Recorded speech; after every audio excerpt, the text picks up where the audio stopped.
But I want to talk to you about the article, because I think the article that you've written is something that I've been talking about on this show, and we've been talking about on this show for quite a while. And that is, quote, Luxon's dilemma, as we look at it right now. When politics and morals don't match in response to the overturning of Roe versus Wade. Now, I don't think it's just about Roe versus Wade. I think that Mr. Luxon has a dilemma in several areas. One of the areas, we've talked about this previously before we go into your conversation, was when he had all those racist comments on his Facebook page. And he had the problem of needing those racist commenters' votes, so he couldn't really denounce them. And we talked about this last night. It had the vibe from Mr. Luxon of there was wonderful people on both sides. You know, the old Trumpian claim about great people on both sides of the white supremacy issue. It had, I'm not so saying it was the same, but it had that vibe around it of, I have to placate these people who may or may not sit with my ideology because I need their vote. But the truth is, I should probably come out against them. And so it's fine. That's a dilemma. It's a dilemma for Mr. Luxon that doesn't seem to be so much on the left. I mean, one could argue that, you know, maybe the left, whether it be a Marama or a Jacinda, might be like distancing themselves from something like Antifa. But even then, many of those people might actually not distance themselves from those. It's more ideologically where they sit anyway. So there is a definite dilemma on the right. And we're talking about Mr. Luxon being the leader of the right, but I think it's a dilemma around the country. Your one was talking about Roe versus Wade, and it was because obviously Mr. Luxon has identified himself as pro-life and has identified that abortion is akin to murder. One sentence from your story, and then we'll jump into it. Talking about the abortion issue and the overturning of Roe versus Wade, you say, this has left the opposition leader Christopher Luxon with a dilemma. He found himself caught up in questions that put a spotlight on his pro-life values, politics, and integrity. Can you unpack that a bit for us, please, Suze? Yeah, so, I mean, any leader, and particularly any political leader, is always going to have to juggle a range of competing kind of issues, right? And we know that there are some things that we should reasonably expect politicians are able to have private views on, and that doesn't necessarily have to be an issue raised in the public domain. You know, not every thought that passes their mind needs to be in the public domain, or should be. They have some right to privacy. But he has specifically, you know, been open about having a pro-life position. And he's also said in his maiden speech that, you know, he doesn't think that it's appropriate that politicians should seek to, you know, force their beliefs on others. And he's talked about his Christian faith and so on and so forth. Yeah. And so to one extent you go, well, okay, all well and good. But abortion is a very hotly contested political issue. As you said, his pro-life stance equates abortion with murder. Murder is kind of like the morally worst thing that you could do. Yeah. And so you would expect a politician who holds that view to be thinking very carefully about what their stance is in relation to abortion policy. And he's been very reluctant to talk about that over the last week. He doesn't want to explain to us how he reconciles that. And instead he's just kind of said, it's not an issue here, it's not an issue here, it's not an issue here, we won't do anything. We promised we won't do anything. And then you go, well, okay, so he's promised. Is that the end of it? Because that's clearly what he hopes will be the case. But the issue is what he's shown is that he's prepared to trade what for him is a very important value, you would think. Maybe the most important value. Yeah. In order to do what is at the moment politically expedient. And so my question is, well, if the political landscape changes then, given we know now that this is what he's willing to do, trade a sacred value for what is politically expedient. Yep. If the political landscape changes, and there's a lot of evidence suggesting that those forces are gathering, you know, will that position hold? Yeah.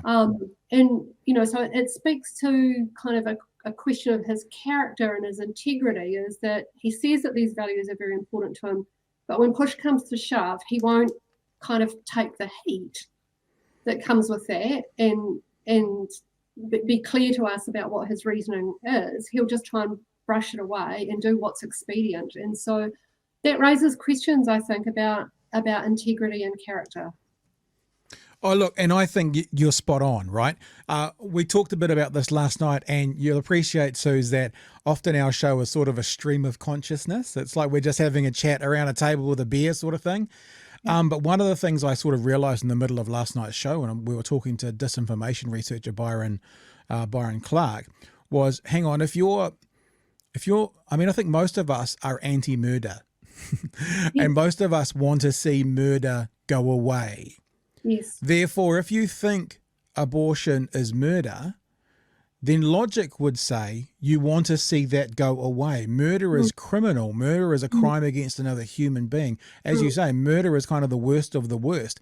So there is a now disconnect in my mind that if Mr. Luxon truly believes that abortion is murder, he either wants it to go away, and if he's put in a position to help make that decision be made with a majority government or with a mixed member proportional government, why wouldn't he try and do it? Now, there's a big part of me which kind of still says it's unlikely that National's going to push for this, but I think the dilemma and the question is still there, because if you believe that action, we'll just call it action A, is murder, you are in a position to try and stop action A, i.e. stopping murders.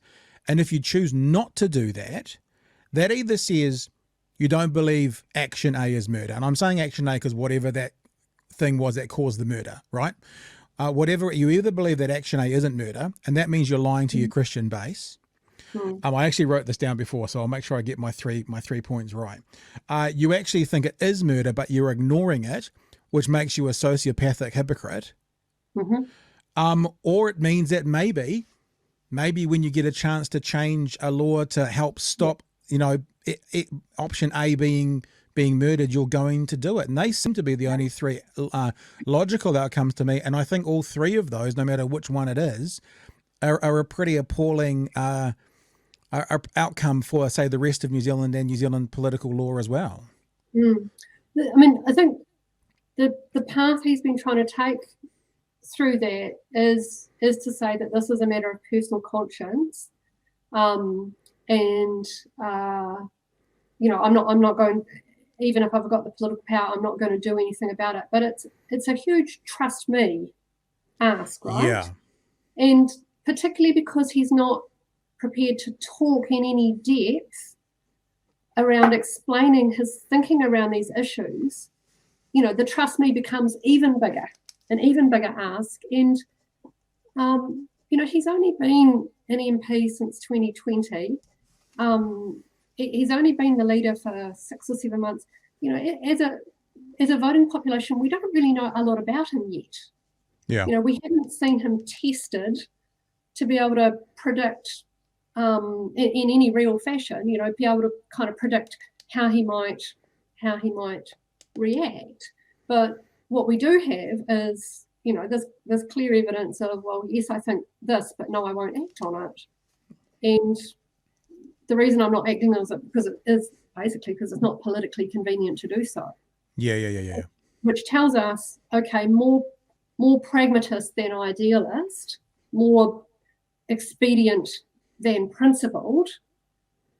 Okay, so right now the politics are okay in terms of protecting abortion rights because most New Zealanders agree with that. But if that changes, is he willing to go with the Spain? If we look at, really how Roe versus Wade has been overturned in the US, it's through decades of effort to seed fundamentalist Christians into positions of power until ultimately they could appoint their own into the Supreme Court to get this decision.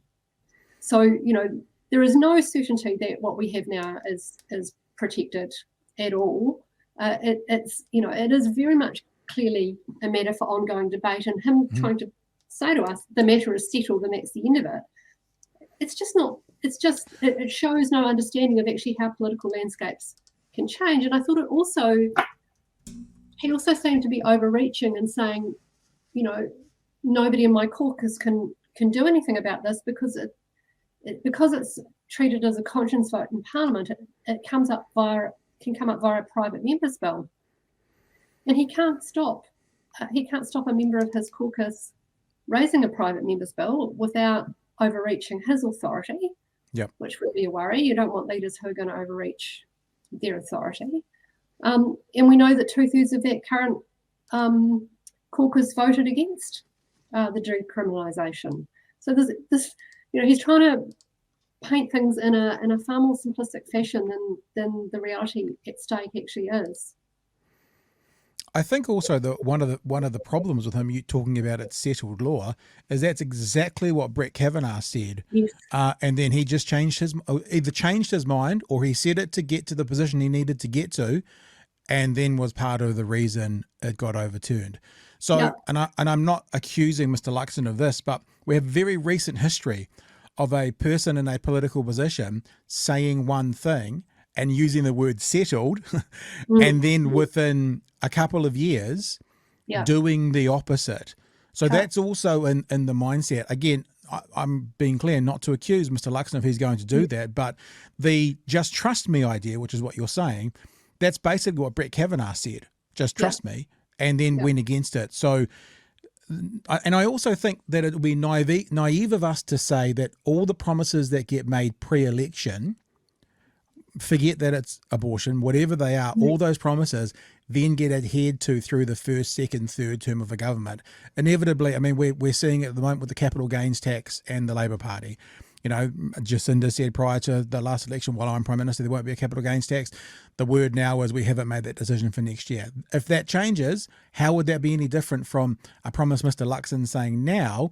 I don't mean how would it be any different in much of importance, but in of what I say pre-election to what I do post-election. Yeah, and as much as possible, we as voting citizens, we want to be able to make an informed decision.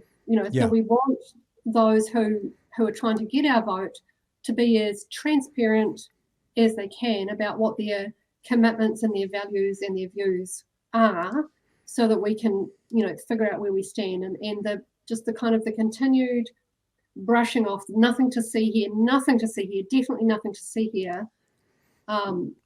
I get that he is very intent on trying to reassure people there is not a problem. It's very clear that's his strategy, and he may well be sincere, but there's a bigger landscape at play here, and he's shown expediency is what will prevail. I think we all know as well, as soon as people start saying there's nothing to see here, or intimating that, often there's something to see here.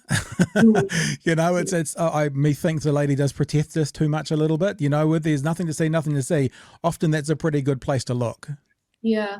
I was particularly struck the other day when Amy Adams came out, with such a strong statement that, the National Party will definitely not be, changing the abortion laws. So as the former deputy leader, now no longer in Parliament, we've not heard any, or not that I've seen any public comment from her for months. She comes out very, very strongly, and I do just wonder what kind of internal debates are actually happening there, because, it is, with that 2/3 of the current caucus being so conservative, it seems to me that the liberal wing, the socially liberal wing of the National Party, appears quite concerned about how Mr. Luxon was going to handle this situation.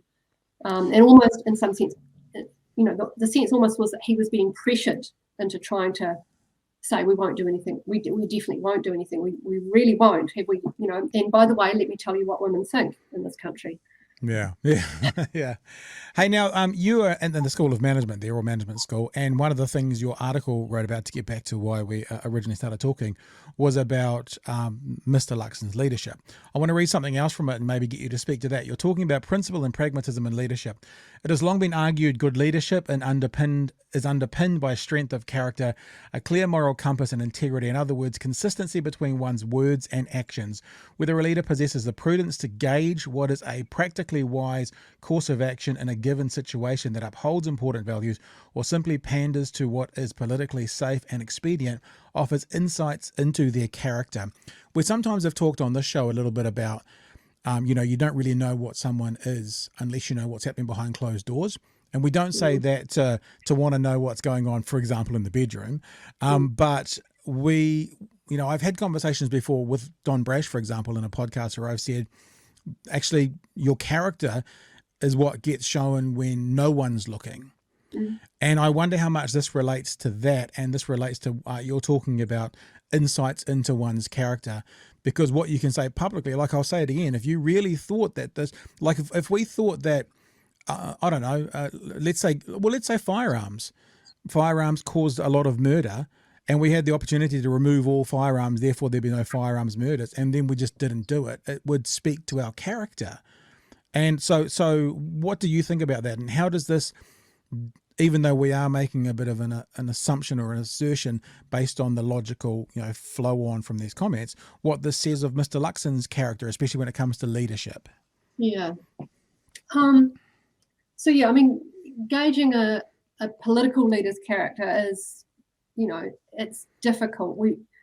To try and build that picture, you want to be able to, monitor their behaviour in multiple situations over an extended period of time. Yep. But the whole kind of character tradition as well, it's not only what you do when nobody's looking, it's also this idea of that under pressure, your true character will start to show. Okay, so there's this notion that crises are if you like a crucible of leadership, and when we really get to see what is the true character of the person. And in that regard, because Mr. Luxon is a relatively new MP, we don't have much of a sense of that. But I think what we have seen is when he is feeling under pressure, he does tend to be quite dismissive and defensive. And that's a concern, I think, because if he is going to be our next Prime Minister, we want someone who can kind of emotionally handle the heat of the job and stay calm. And I think, regardless of what people's views might be about the policies that Ardern has pursued, it's hard to object to the proposition that under pressure she's really calm, and that's been enormously important to this country in the last few years. So, I will be very interested as we move into the election campaign next year, and he actually gets harder interviews than he's typically getting now. Yep. When he goes head to head with Ardern, what will we actually see about what he's like under pressure, because he hasn't had much so far. But when you do see it, as there was an interview last week with Suze Ferguson on RNZ, yes. And she held his feet to the fire. We covered it here. If people want to go and have a look, go to our YouTube channel, and there'll be a clip there with Suze Ferguson's face as the thumbnail. You'll find it. But one of the things that happened in that conversation is that when he was pushing her, he was like, "Hey, listen," and I was a bit like, "Ooh." Yes. It was a fairly aggressive sort of, can you just shut up for a minute? He didn't say that, but that's the vibe. Like when it happened, both me and I think I was on with Chewy, both were like, "Oh, well, that's like a real." And then also when he was with Jack Tame on TVNZ, and basically Jack Tame pressured him and got him to say that his changes wouldn't change inflation one bit whatsoever. It seems that at the moment the National Party, and probably rightfully so, let's be fair, are in a cycle of Labor's terrible. They're not in a cycle of National's amazing. Because what we do in this country often is we vote out governments, we don't vote in parties. Yes. So what they're doing at the moment is they're telling us all the reasons why we shouldn't vote for Labour. Then when he's getting pressure on why should we vote for National, he stumbles. And that's what's happening at the moment for some people, like those two examples who do push and pressure him. Yeah, this is where I think his prior experience, which generally he wants to paint as a strength, I think could be potentially a weakness for him. So there's no doubt, he's held leadership roles at a very senior level previously. We all know he used to be the chief executive of an airline. Yeah. We've all heard him mention that many, many times. But being the chief executive of a business corporation is really nothing like being prime minister. It's not even really anything like being a politician, because the power dynamics within an organisation where you work, really is that ultimately what the boss says goes. Okay, and you can raise ideas, you can debate. If the culture is more conducive, maybe you can have quite a robust debate with the boss, and that's ideally what you would hope is happening. But ultimately, there is this power dynamic of, if you're going to try and challenge the boss, you'll be shown the door. And we all know that. And so for someone who's been in management roles really for most of his career, mostly that's the power dynamic in which he's been situated. Yeah.